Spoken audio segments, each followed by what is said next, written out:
미친 척하며 돌덩이를 채찍질하는 현감을 본 적 있으신가요? 마을 사람들은 모두 사또가 더위를 먹고 실성했다고 비웃었지만 사실 그것은 죄인의 심장을 갈기갈기 찢어놓기 위한 거대한 덫이었습니다. 당신이 만약 말 못하는 돌부처 앞에서 결백을 증명해야 한다면 당신의 손은 떨리지 않을 자신 있습니까? 비단 한 조각이 어떻게 인간의 추악한 양심을 발가벗기는지 그 소름 끼치는 심리전이 시작됩니다. 전설 극장 석불리. 돌로 된 부처가 마을 어귀를 지키고 있다 하여 붙은 이름이지만 정작 그 부처는 아무것도 지켜주지 못했습니다. 박노인의 황소가 어느 가을 밤 연기처럼 사라진 그날 밤에도 돌부처는 그저 미소만 머금은 채 제 할 일을 저버렸지요. 아니, 애초에 돌덩어리에게 무슨 의무가 있었겠습니까만 사람들은 늘 그렇듯 자신의 불행을 신에게 떠넘기고 싶어하는 법입니다. 누군가를 탓하지 않으면 견딜 수 없는 것이 인간의 슬픔이니까요. 박노인의 황소라는 것이 그저 한 마리 짐승에 불과했겠습니까만 이 마을에서 그 소는 곧 생명줄이었습니다. 논을 갈고 짐을 나르고 때로는 장에 내다 팔아 식구들 입에 풀칠할 쌀을 사올 수 있는 유일한 자산이었지요. 그런 쏘가 사라졌다는 것은 박노인의 등골이 통째로 뽑혀나간 것과 같았습니다. 노인은 외양간 앞에 주저앉아 하염없이 울었다고 합니다. 그 울음소리가 얼마나 구슬펐던지 지나가던 까마귀마저 날개짓을 멈추고 고개를 돌렸다고 하지요.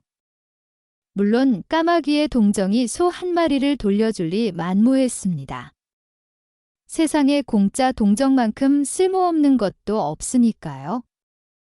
동정은 베푸는 자의 양심을 위로할 뿐 받는 자의 배를 채워주지는 못하는 법입니다. 더욱 기가 막힌 것은 도둑의 수법이었습니다. 외양간 주변을 아무리 뒤져도 소의 발자국은커녕 어떤 흔적도 남아있지 않았던 것입니다. 나중에 밝혀진 바로는 도둑이 소의 네 발에 가마니를 단단히 묶어 발자국을 지웠다고 합니다. 얼마나 치밀합니까? 이는 우발적인 도둑질이 아니라 마을의 지리와 박노인의 형편을 속속들이 꿰뚫고 있는 자의 계획적 범행이 분명했습니다. 마을 사람들은 수군거렸지요. 범인은 우리 가운데 있다고. 하지만 누가 감히 이웃을 손가락질할 수 있었겠습니까? 증거도 없이 의심만으로 사람을 몰아세우는 것은 그 자체로 또 다른 죄악이 되는 법이니까요. 그렇게 마을은 서로를 의심하면서도 침묵하는 기묘하게 뒤틀린 공모 상태에 빠져들었습니다. 의심이라는 독은 천천히 퍼져나가면서 마을 전체를 썩게 만들지요. 마치 상한 김치 한 포기가 독 전체를 망쳐버리듯이 말입니다. 신임정 현감이 이 사건 소식을 들은 것은 부임한 지 채 보름도 되지 않았을 때였습니다. 젊고 혈기왕성한 그는 자신의 치세 초반에 이런 사건이 미제로 남는 것을 용납할 수 없었지요. 그에게 이 변방고을은 출세가도의 첫 발판이었습니다. 여기서 성과를 내지 못하면 평생 이런 벽지를 전전하다 늙어 죽을 것이고 성과를 내면 중앙으로 발탁되어 권력의 중심부로 갈 수 있었습니다. 출세라는 것이 참으로 잔인한 주인이지요. 그것은 사람을 채찍질하여 미치게 만들고 때로는 천재로 만들어버립니다. 정현감의 경우는 그 둘이 한 몸에 깃들었다고 해야 옳을 것입니다. 하지만 현실은 냉혹했습니다. 아무리 마을을 뒤져도 단서는 나오지 않았고 용의자로 지목할 만한 자도 없었으며 무엇보다 물증이라고는 티끌만큼도 없었습니다. 현감은 밤마다 촛불을 켜놓고 끙끙 앓았다고 합니다. 이 사건을 해결하지 못하면 자신의 능력이 의심받을 것이고 그렇게 되면 이 벽지 고을에서 평생을 썩게 될지도 모른다는 두려움이 그를 잠들지 못하게 만들었지요. 양반 사대부에게 출세라는 것은 단순한 욕망이 아니었습니다. 그것은 존재 이유 그 자체였지요. 출세하지 못한 양반은 세상에서 가장 비참한 존재였습니다. 벼슬도 없이 시골에 처박혀 있으면서 체면만 차리며 굶어 죽어가는 그런 초라한 몰락 양반들을 그는 수없이 봐왔습니다. 그 꼴만은 되고 싶지 않았던 겁니다. 어느 날 밤 그는 문득 깨달았습니다. 범인은 이미 내 눈앞에 있다고.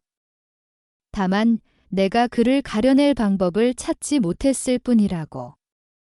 문제는 어떻게 범인을 자백하게 만드느냐였지요. 고문. 그러자면 먼저 의심할 자를 잡아야 하는데 마을 사람 전체를 고문할 수는 없는 노릇이었습니다. 그것은 폭군이 되는 지름길이었고 폭군은 오래가지 못하는 법이니까요. 그때 현감의 눈에 들어온 것이 바로 창문 너머로 보이는 달빛 아래 우뚝 서 있는 석불리의 돌부처였습니다. 그 순간 현감의 입가에 섬뜩한 미소가 번졌다고 합니다. 그것은 광기와 영감이 교배하여 낳은 기묘한 표정이었지요. 천재와 미치광이의 경계선이 얼마나 가느다란지 그 선 위에서 아슬아슬하게 균형을 잡고 있는 자만이 세상을 뒤흔드는 법입니다. 사흘 후 마을 사람들은 관아의 급작스러운 소환장을 받았습니다. 노약자 할 것 없이 모든 장정이 관아 마당에 모이라는 명령이었지요. 사람들은 수군거리며 모여들었습니다. 무슨 중대 발표라도 있는 모양이라고 혹시 도둑을 잡았나 싶어 기대하는 이들도 있었습니다. 권력이 백성을 부를 때는 언제나 두 가지 경우뿐이지요. 세금을 더 뜯어가려 하거나 아니면 뭔가 구경거리를 만들어 민심을 달래려 할 때입니다. 어느 쪽이든 백성에게 좋을 리 없었습니다.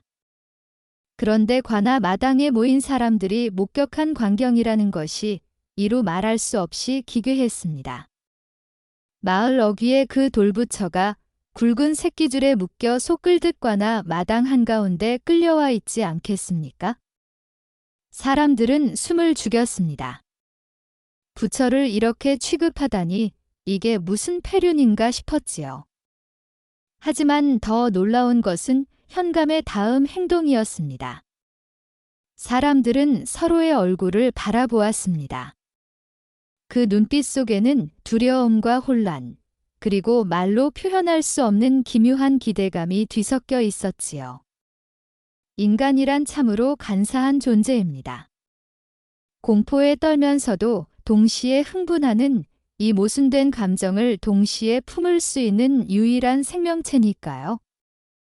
정현감이 위풍당당하게 나타나더니 손에 어른 팔뚝만 한 굵은 몽둥이를 들고는 돌부처 앞에 섰습니다. 그리고는 천하의 둘도 없는 위험찬 목소리로 외쳤지요. 이 돌부처 놈, 내가 도둑을 보고도 침묵한 죄, 오늘 이 자리에서 똑똑히 물으마. 그러고는 사정없이 몽둥이를 휘둘러 돌부처의 몸을 내리쳤습니다. 쾅! 쾅! 쾅! 돌과 나무가 부딪히는 둔탁한 소리가 마당에 울려 퍼졌습니다. 그 소리는 마치 거대한 북을 두드리는 것 같았고 아니면 누군가의 두개골이 깨지는 소리 같기도 했지요. 사람들은 숨도 제대로 쉬지 못한 채 그 광경을 지켜봤습니다. 입을 열어 진범을 고할 때까지 이 매질은 끝나지 않으리라. 현감은 미친 사람처럼 돌부처를 두들겨댔습니다. 땀이 비 오듯 흘러내렸고 그의 눈에는 기이한 광채가 서려 있었지요. 마을 사람들은 넋을 잃고 그 광경을 지켜봤습니다. 누군가 속삭였습니다. 현감 나리가 미치셨다고. 그 속삭임은 순식간에 군중 사이로 번져나갔습니다. 그렇습니다. 이 신임 현감은 부임 초기의 스트레스를 이기지 못하고 제정신을 잃은 것이 분명했습니다. 아니, 적어도 사람들은 그렇게 믿었지요. 하지만 광기와 천재성을 구분하는 것이 얼마나 어려운 일인지 그들은 아직 몰랐던 겁니다. 광기는 때로 가장 완벽한 정상성의 가면을 쓰고 나타나니까요. 그 광경을 지켜보는 사람들 가운데 유독 한 사람이 있었습니다. 바로 진범 최 씨였지요. 그는 군중 속에 몸을 숨긴 채 현감의 광란을 목격하며 속으로 쾌재를 불렀습니다. 아, 하늘이 나를 돕는구나. 그의 가슴 속에서는 환희가 폭죽처럼 터져 올랐습니다. 이보다 더 완벽한 상황이 있을까요? 현감이 미쳤다면 자신은 안전한 것이었습니다. 최 씨라는 자는 마을에서 그럭저럭 농사를 짓고 사는 평범한 백성이었습니다만 그 속내를 들여다보면 결코 평범하지 않았지요. 그는 박노인의 황소를 훔친 뒤로 줄곧 조마조마한 나날을 보내고 있었습니다. 밤이면 작은 발소리에도 화들짝 놀라 깨어났고 낮에는 관아의 종소리만 들려도 심장이 터질 듯 두근거렸지요. 그는 자신이 완벽하게 증거를 없앴다고 믿었지만 그래도 불안은 가시지 않았습니다. 인간이란 죄책감이라는 독을 마시면 그것이 서서히 온몸을 좀먹어 들어가는 법이니까요. 죄책감은 참으로 교묘한 고문관입니다. 육체를 해치지 않으면서도 정신을 서서히 붕괴시키지요. 밤마다 꿈속에서 그 황소가 나타나 자신을 응시했습니다. 그 눈빛이란 원망도 아니고 슬픔도 아닌 그저 담담한 체념이었습니다. 그것이 더 끔찍했지요. 왜 황소를 훔쳤냐고요? 가난 때문이었습니다. 하지만 단순한 가난이 아니었지요. 최 씨에게는 늙으신 어머니가 있었고 그 어머니는 병들어 누워 있었습니다. 약값이 필요했습니다. 약방주의는 냉정했지요. 돈이 없으면 약도 없다고 잘라 말했습니다. 최 씨는 온갖 방법을 다 동원해봤지만 양반이 아닌 상놈이 돈을 구할 방법이란 없었습니다. 품을 팔아봤자 하루 끼니나 겨우 때울 정도였고 돈을 빌리려 해도 아무도 상대해주지 않았습니다. 그렇게 절망 속에서 몇 달을 보내다가 어느 날 밤 박노인의 외양간을 지나치다 문득 생각이 떠올랐던 겁니다. 저 소 한 마리면 어머니의 약값은 물론이고 한동안 먹고 살 수 있을 텐데. 그 생각이 들자 멈출 수 없었습니다. 악마의 속삭임이란 언제나 달콤하지요. 그런데 이게 웬일입니까? 현감이 제정신이 아니라니. 최 씨는 안도의 한숨을 내쉬었습니다. 미친 현감이 무슨 수사를 제대로 하겠습니까? 아마 얼마 지나지 않아 파직당하고 새로운 현감이 올 것입니다. 그때쯤이면 이 사건은 완전히 잊혀지겠지요. 최 씨는 입가에 희미한 미소를 띄었습니다. 그것은 죄인이 형틀을 벗어났을 때 짓는 기묘하게 뒤틀린 안도감의 표정이었지요. 하지만 그는 결코 예상하지 못했습니다. 자신이 지금 거미줄로 짜여진 덫 속으로 성큼성큼 걸어 들어가고 있다는 사실을 말입니다. 사냥꾼이 가장 뛰어난 순간은 먹잇감이 자신이 안전하다고 믿을 때지요. 그때 덫은 가장 조용히, 가장 완벽하게 작동하니까요. 현감이 돌연매질을 멈추었습니다. 그는 거친 숨을 몰아쉬며 땀을 닦고는 백성들을 향해 돌아섰습니다. 그의 얼굴에는 방금 전의 광기가 싹 가시고 대신 엄숙하고 신성한 표정이 떠올랐지요. 마치 신의 계시를 받은 예언자처럼 말입니다. 이 변신이라는 것이 얼마나 완벽했는지 방금 전까지 미친 사람이라고 수군거리던 사람들조차 입을 다물고 말았습니다. 연극이란 타이밍이 전부라고 하지요. 현감은 그 타이밍을 정확히 포착했던 겁니다. 백성들이요. 현감의 목소리가 마당을 가득 채웠습니다. 부처님께서 방금 내 매질에 굴복하시어 진범을 가려낼 신묘한 비책을 내려주셨다. 사람들은 숨을 죽였습니다. 아직도 현감이 미쳤다고 생각하는 이들과 혹시 정말로 신통력이 있는 것은 아닐까 반신반의하는 이들로 마당은 묘한 긴장감에 휩싸였지요. 인간이란 참으로 어리석은 존재입니다. 논리와 이성으로는 절대 믿지 않을 것을 막상 눈앞에서 그럴듯하게 포장되면 믿어버리니까요. 신앙과 미신의 경계선은 생각보다 훨씬 가느답니다. 현감은 시종에게 명하여 하얀 비단 조각들을 가져오게 했습니다. 마을 사람 수만큼의 작고 깨끗한 비단 조각들이었지요. 자, 이제부터 여기 모인 모든 이가 차례차례 이 비단으로 부처님의 등을 정성껏 닦을 것이다.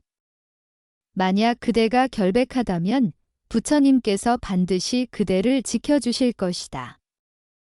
하지만 현감은 잠시 말을 멈추고 군중을 천천히 둘러보았습니다. 그 시선은 마치 칼날처럼 날카로웠고 모든 사람의 심장을 하나하나 꿰뚫어 보는 것 같았지요.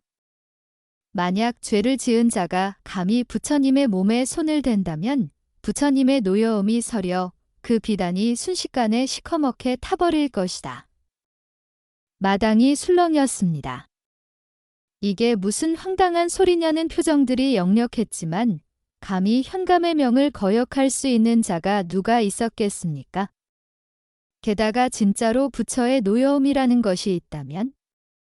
마을 사람들은 서로의 얼굴을 바라보았습니다. 그 눈빛 속에는 두려움과 의심, 그리고 기묘한 호기심이 뒤섞여 있었지요. 사람들은 이미 현감의 연극 속으로 빨려 들어가고 있었습니다.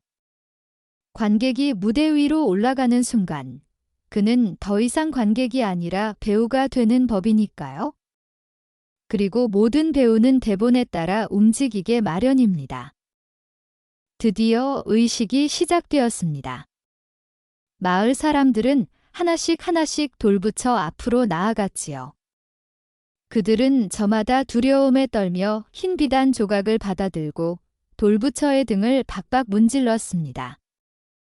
이 광경이라는 것이 참으로 볼만했습니다. 평소에는 지극히 평범했던 사람들이 지금은 마치 자신의 목숨이 달린 것처럼 필사적으로 거친 석재를 닦아대는 모습이라니 말입니다. 그들은 결백을 증명하기 위해, 아니 정확히는 의심받지 않기 위해 온 힘을 다해 비단을 부처의 등에 비벼댔습니다. 세게, 더 세게, 더욱 세게. 마치 그 행위의 강도가 곧 자신의 결백을 증명하는 척도라도 되는 것처럼 말입니다. 땀이 흘러내렸고 팔이 저려왔지만 멈추지 않았지요. 이웃 사람보다 덜 열심히 하면 그것만으로도 의심받을 것 같았으니까요. 공포라는 것이 사람을 얼마나 우스꽝스럽게 만드는지 이보다 더 명백한 증거가 또 있을까요? 결과는 명백했습니다. 돌부처의 등은 오랜 세월 비바람을 맞아 표면이 거칠게 부식되어 있었지요. 고운 비단을 그런 거친 돌에 힘껏 문지르면 어떻게 되겠습니까? 비단의 섬유가 하나둘씩 풀려나가고 표면이 거칠게 일어나며 깨끗했던 흰 비단이 순식간에 너덜너덜하고 지저분하게 변했습니다. 마치 누군가의 인생처럼 말입니다. 처음엔 깨끗하고 희망에 차 있지만 세상이라는 거친 돌에 비벼대다 보면 결국 누더기가 되어버리는 것이지요. 하지만 사람들은 개의치 않았습니다. 아니, 오히려 기뻐했지요. 적어도 시커멓게 타지는 않았으니까요. 비단이 망가진 것은 자신이 얼마나 열심히 정성껏 닦았는지를 보여주는 증표였습니다. 한 사람, 또 한 사람, 차례차례 의식을 마친 사람들의 손에는 하나같이 헤어지고 더러워진 비단 조각이 들려 있었습니다. 그것은 역설적이게도 그들의 결백을 증명하는 증거가 되어버렸지요. 아니, 정확히는 그들이 스스로 결백을 증명했다고 믿게 만드는 환상이었습니다. 현감은 이미 알고 있었지요. 죄 없는 자들이 먼저 자신의 결백을 증명해 보일 것이라고. 그리고 그들의 필사적인 노력이 진범을 가려낼 기준점이 될 것이라고 말입니다. 드디어 최 씨의 차례가 왔습니다. 그는 떨리는 손으로 흰 비단 조각을 받아들었지요. 그의 이마에는 식은 땀이 송글송글 맺혀 있었습니다. 그 땀방울은 마치 봄날 아침 잎사귀에 맺힌 이슬 같았지만 그 안에 담긴 것은 상쾌한 봄날의 기운이 아니라 짙은 공포의 냉기였습니다. 최 씨는 현감의 말을 곧이곧대로 믿었습니다. 정말로 자신처럼 죄를 지은 자가 부처를 만지면 비단이 타버릴 거라고 생각한 것입니다. 그는 앞서 다른 사람들이 비단을 문지르는 모습을 지켜봤지만 그것이 무엇을 의미하는지 전혀 깨닫지 못했습니다. 그는 오직 한 가지 생각밖에 할 수 없었지요. 내가 부처를 만지는 순간 비단이 타오를 것이다. 그러면 모든 것이 끝장난다. 죄책감에 사로잡힌 자의 눈에는 세상이 제대로 보이지 않는 법입니다. 그들은 자신의 공포만 보고 현실은 보지 못하지요. 최 씨는 돌부처 앞에 섰습니다. 그의 손은 바들바들 떨렸고 목구멍은 바짝 말랐습니다. 그는 비단을 들었지만 차마 부처의 등에 대지 못했습니다. 대신 공중에서 살며시 흔들거나 아주 살짝 깃털이 스치듯 부처의 표면을 스쳐 지나갔지요. 닦는 신용만 했을 뿐 실제로는 거의 접촉하지 않은 것입니다. 그는 최대한 빨리 이 끔찍한 의식을 끝내고 싶었습니다. 몇 초가 영겁처럼 느껴졌고 마침내 그는 뒤로 물러섰습니다. 그 순간 그의 등줄기를 타고 흐르는 땀은 마치 겨울밤 차가운 빗물 같았습니다. 그의 손에 들린 비단은 처음 받았을 때와 똑같이 하얗고 깨끗했습니다. 한 올의 실도 풀리지 않았고 어떤 때도 묻지 않았지요. 최 씨는 안도의 한숨을 내쉬었습니다. 다행이다. 타지 않았다. 하지만 그것은 안도가 아니라 파멸로 가는 마지막 걸음이었습니다. 그는 스스로 올가미에 목을 집어넣은 것입니다. 자신이 방금 가장 명백한 증거를 남겼다는 사실을 깨닫지 못한 채 말입니다. 죄인이란 언제나 그렇습니다. 도망치려 할수록 더 깊이 함정 속으로 빠져들지요. 공포가 이성을 마비시키고 마비된 이성은 자멸의 길을 선택하게 만드니까요. 모든 의식이 끝나고 현감이 사람들의 비단을 하나하나 검사하기 시작했습니다. 대부분의 비단은 예상대로 너덜너덜하고 지저분했지요. 현감은 고개를 끄덕이며 그들을 통과시켰습니다. 그러다가 최 씨의 차례가 왔습니다. 공기가 멈춘 것 같았습니다. 현감이 최 씨의 비단을 낚아챘습니다. 그 순간 마당의 공기가 얼어붙었지요. 현감은 비단을 들어 올려 햇빛에 비춰보았습니다. 눈부시게 하얗고 깨끗한 비단이었습니다. 마치 방금 짜낸 것처럼 말입니다. 그 백색이란 순결의 상징이 아니라 죄의 표지였습니다. 결백의 증거가 아니라 공포의 흔적이었지요. 네, 이놈. 드디어 꼬리가 잡혔구나. 현감의 목소리가 우레처럼 터져 나왔습니다. 최 씨는 화들짝 놀라며 외쳤지요. 사또. 제 비단은 타지 않았습니다.